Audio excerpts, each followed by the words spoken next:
Hi there guys, it's Joey, and this is going to be a musing video, musing about the power of a name and the power of words. So I decided not to be on camera for this video. I was thinking about being on camera again, but I decided not to because I kind of like being off camera for this because it allows the words to be paramount, and that's kind of the message we're talking about anyway. So I've been going through some tarot work amongst other things, and this concept has come up over and over again, and I really wanted to just muse about it, talk about it, that sort of thing. And it starts off with a quote from Marie White from the Mariel Tarot. People need definition. We are born vast, open, pure, innocent, and first we are named, and in this space, this inside the container of the name, the word, we can grow to fit. The Ouroboros are words, sliding around a portion of eternity and containing it, as within, so without.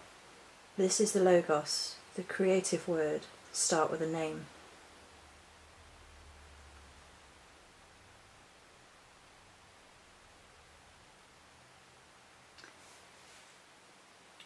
I'm going to read a little bit more from her later about words and the importance of words and things as well.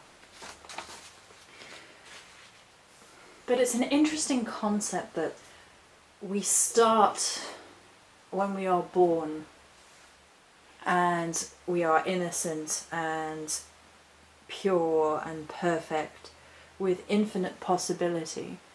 And the very first thing to define us and perhaps to contain us and starts shaping who we are is our name.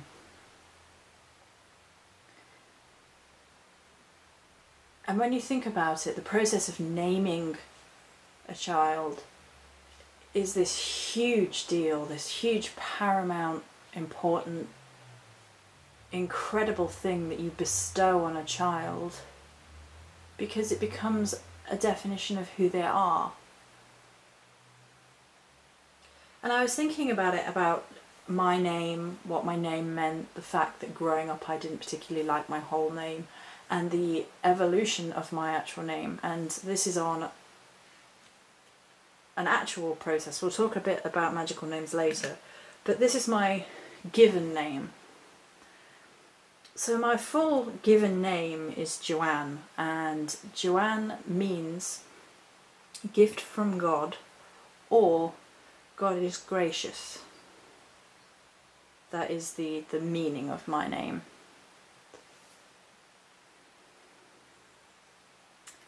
I never liked the whole name, Joanne. I never really, it never sat well with me. I never liked it. I never liked the fact that I was never given a middle name either. And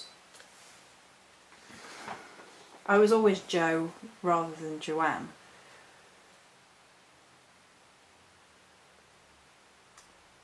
I can't really tell you why I disliked the full name. I can't really tell you. Perhaps I didn't like the way it felt, the way it sounded. I've always thought it felt a bit more on the negative side of things, and I can't really explain to you why that is. That was just a gut feeling. After the sort of trauma in my family life and the shedding of most of my blood relatives, I started going by the name which my middle sister, whom I have a close relationship to this day with, had always called me. She had always called me Joey. Always. She was the only one that did it. And to me, adopting that as the name that I go by which I ask people to call me, was a kind of process of rebirth. I shed the old name Joanne as much as possible. In the same moment that I shed the negative environment in which I grew up.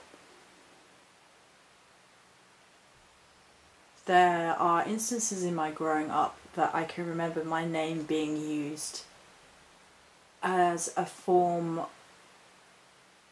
of mockery, of ridicule, and breaking a person down.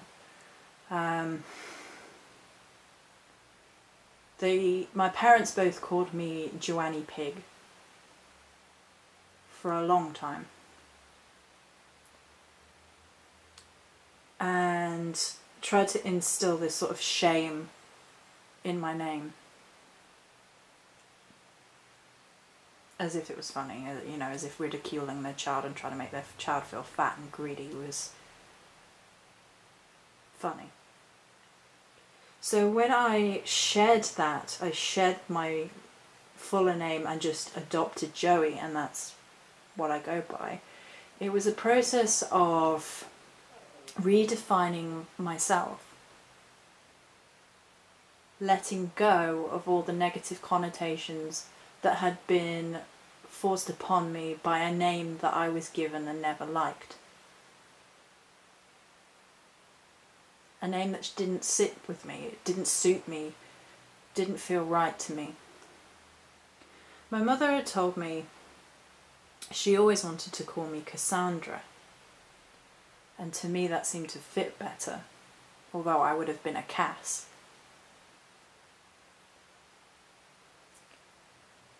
And for most people that know me, they will probably go, well, that's kind of weird because we're used to knowing you as Joey.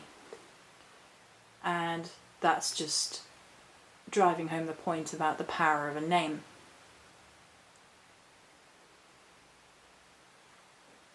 But it's an interesting thing for me to sit here and think about how I actually evolved past Joanne and became Joey. And Joey has a much more upbeat, friendlier, more pleasant ring to it in my mind's eye, in my ear. I don't know if it's a psychological thing or what, but for me it feels a lot better.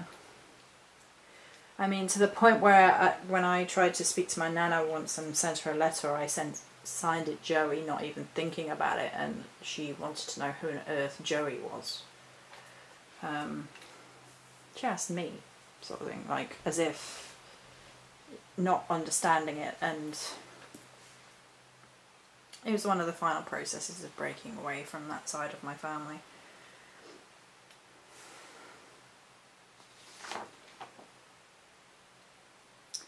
And then we look into the interesting world of the magical, of the spiritual, and with regards to names and words as well. There's this large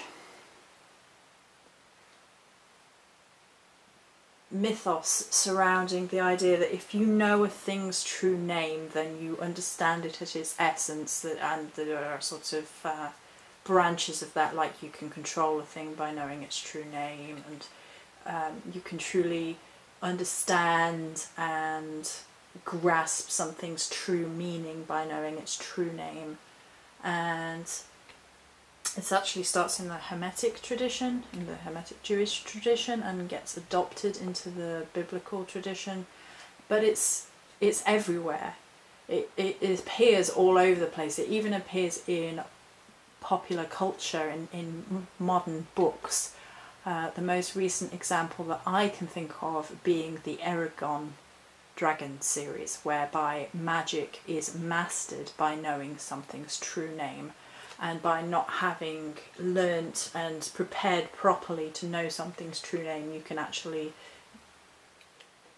kill yourself and do yourself real harm, because you take on too much knowledge without proper study. And there's a whole balance dynamic there in modern consciousness, in modern storytelling, about the study required to evolve, to understand one's true self, or the true self of X, Y, and Z, usually an element or state of being.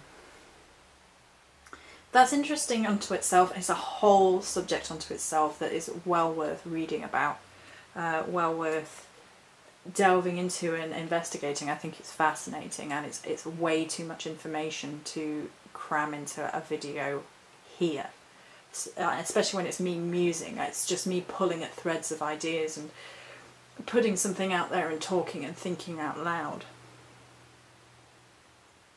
But it's interesting in the pagan tradition that a lot of people, although there is debate about it, about taking on a magical name.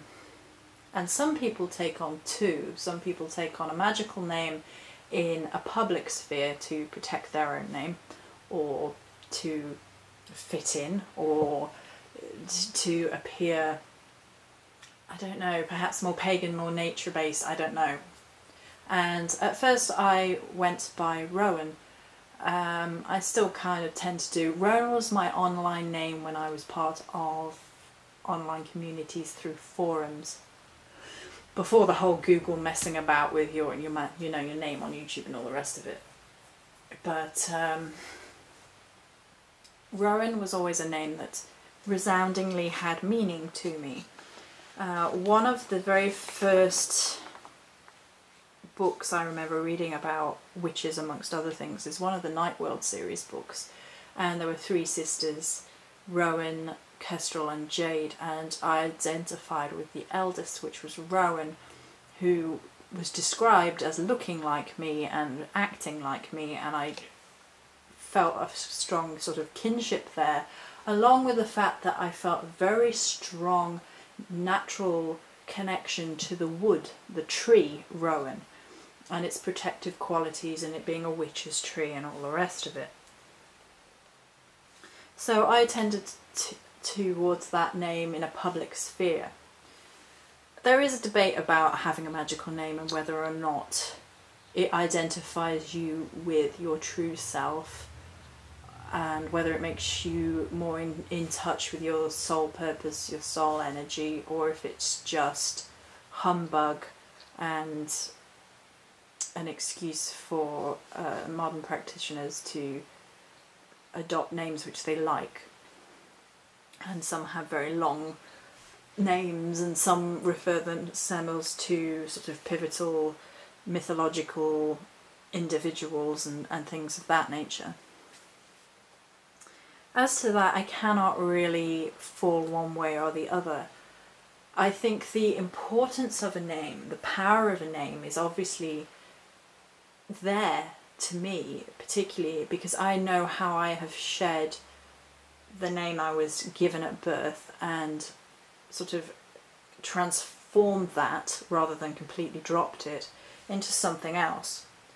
I know people who have done similar things, who have been through not the exact same situations, but situations whereby family members have been abusive and they want to help themselves heal by taking a new name, whether it be first name or last name. I know people who have done both. I know people who have changed their last name by deed poll to distinguish themselves, to remove themselves from the surname of a family they can't stand, or that abused them, or whatever. And it was a part of the healing process, of the moving on process. And obviously there are other stages in life where we change our name, and marriage is the most obvious with regards to surname.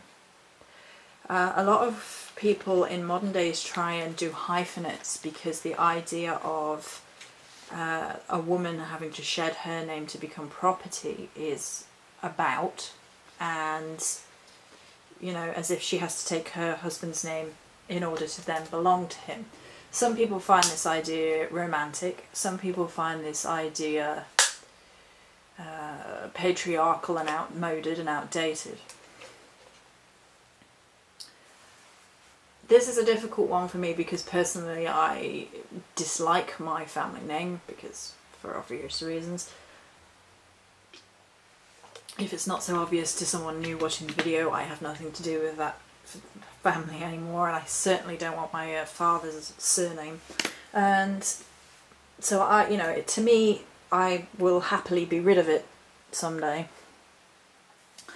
And on the other hand, I do understand why for some people it's a little bit sexist for one sex or the other to have to drop their family name. So I fully understand people who do hyphenates. I have no issue with that whatsoever. But it's interesting, isn't it, how attached you may or may not become to your surname or your first name because of the power of definition it has had over who you were as a child growing up. That's who you were, that's who you come from, that's your roots.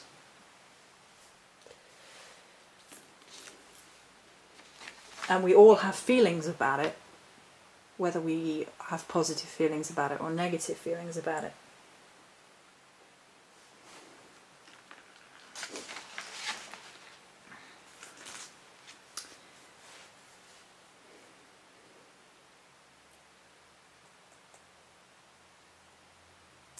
So then we're just going to sort of move on to a slightly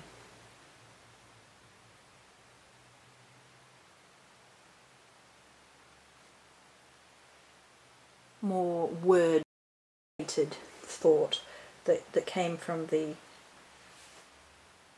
Mariel Tarot.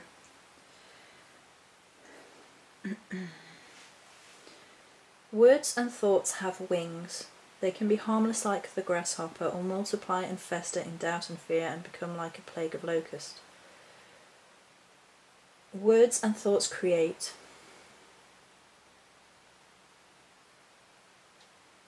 They help build the foundation and shape your life.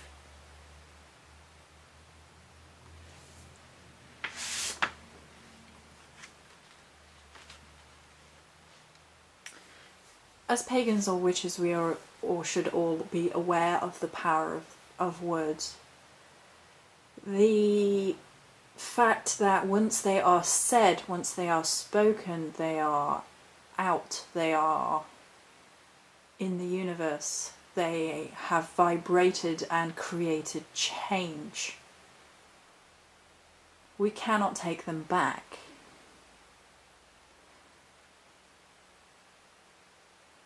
There's that meme going around at the minute again about smashing a plate and saying sorry to it.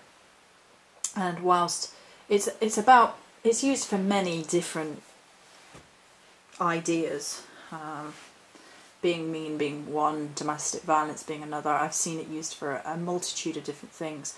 But it does present an interesting point, and we can apply this to our words. Once our words are gone, the damage they've done cannot be retracted or forgotten. Words have the ability to change our lives completely, and sometimes it's as simple as one word. Our ability to say yes to something, our ability to say no to something, our ability to express ourselves is a distinctly, it's both human and something more than human.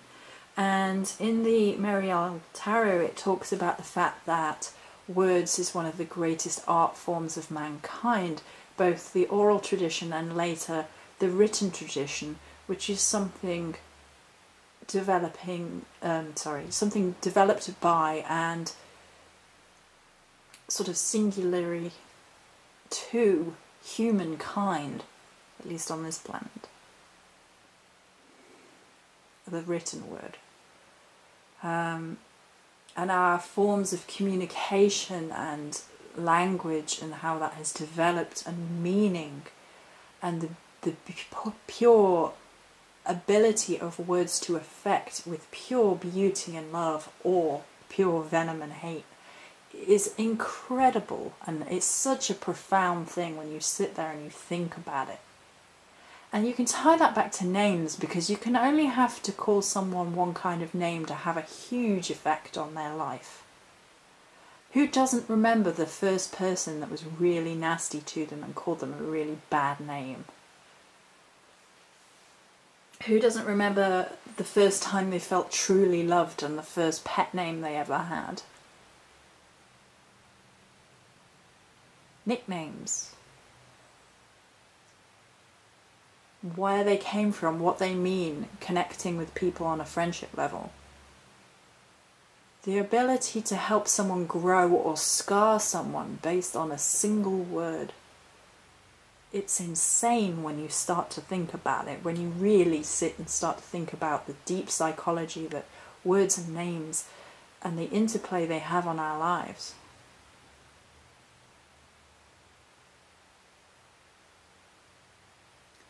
Words have the ability to create worlds, you know, you have the ability to create your own world. I'm a writer, so I believe in the power of the word probably more than anything else.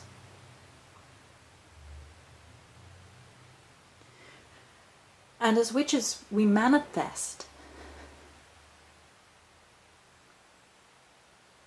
We have the ability to manifest. By giving something a name, a definition, a point of reference, a point of being, we put something into motion. In Marie White's words, she sort of talks about it in, you know, from your lips to the divine's ears. Because once you've spoken it and put it out there, it becomes. And she talks of it in thought process as well as word process. But, you know, once something leaves your lips, it has a whole different vibration.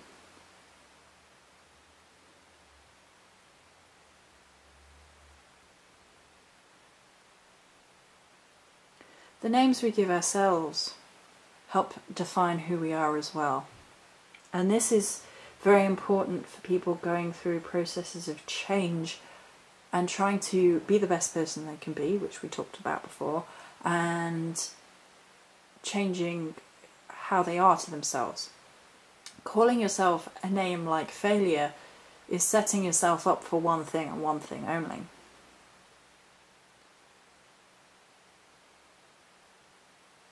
And it seems to me